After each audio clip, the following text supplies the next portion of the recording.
Friends, તમારા સૌનું અમારી રસોઈના રંગ ચેનલમાં સ્વાગત છે। તો આજે આપણે બનાવવાના છીએ બટાકા વડા। તેના માટે આપણે બટેકા બાફીને લઈ લીધા છે, ચણાનો લોટ લીધો છે, ખાવાનો સોડા, કોથમીર, મીઠા લીમડાના પાન, ખાંડ, લીલા મરચાં અને બેઝિક મસાલા।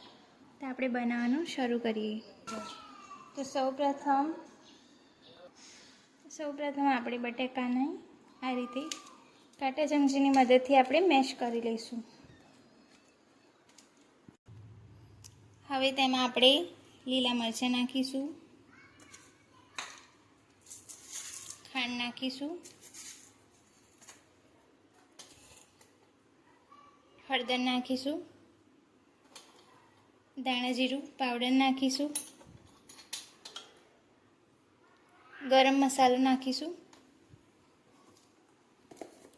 સ્વાદ પ્રમાણે આપણે તેમાં મીઠું નાખીશું અને કોથમીર નાખીશું। આ બધું આપણે મિક્સ કરીને માવો બનાવીશું। આ માવો આપણો રેડી છે। હવે તેને આ રીતે ગોળ ગોળ આપણે લુવા વાળી લઈશું।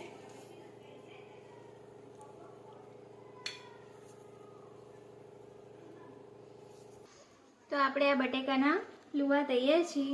હવે આપણે તેલ ગરમ કરવા આપણે મૂકી દઈએ। તેલ આપણે ગરમ કરવા મૂકી છે। તેલ ગરમ થાય ત્યાં સુધી બટાકા વડાનું આપણે ખીરું તૈયાર કરીશું। તેના માટે આપણે ચણાનો લોટ લઈશું,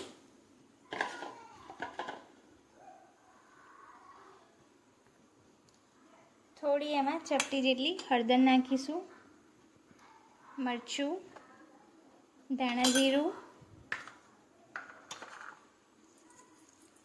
અજમો નાખીશું અને સ્વાદ પ્રમાણે આપણે મીઠું નાખીશું। હવે થોડું થોડું પાણી રેડીને આપણે તેને હલાવીને આપણે મિક્સ કરીશું।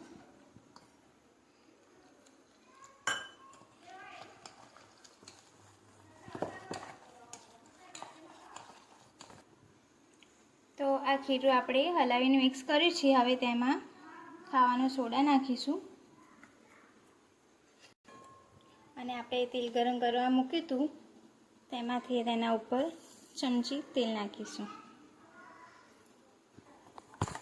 હવે તેને આપણે સરસ એક બાજુ હલાવીને મિક્સ કરી લઈશું।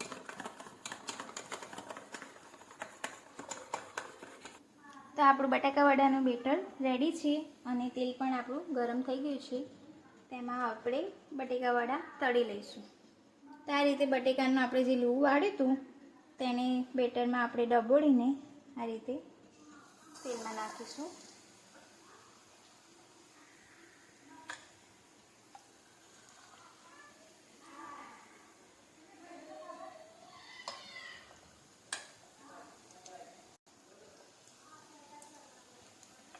તો આ રીતે આપણે બધા બટાકાવાળા તળી લઈશું।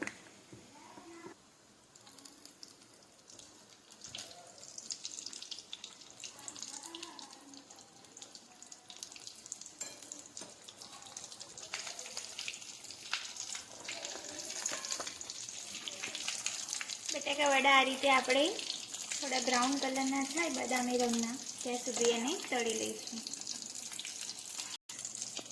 તો આપણા બટાકા વડા તળાઈને રેડી છે, તેને એક પ્લેટમાં કાઢી લઈશું।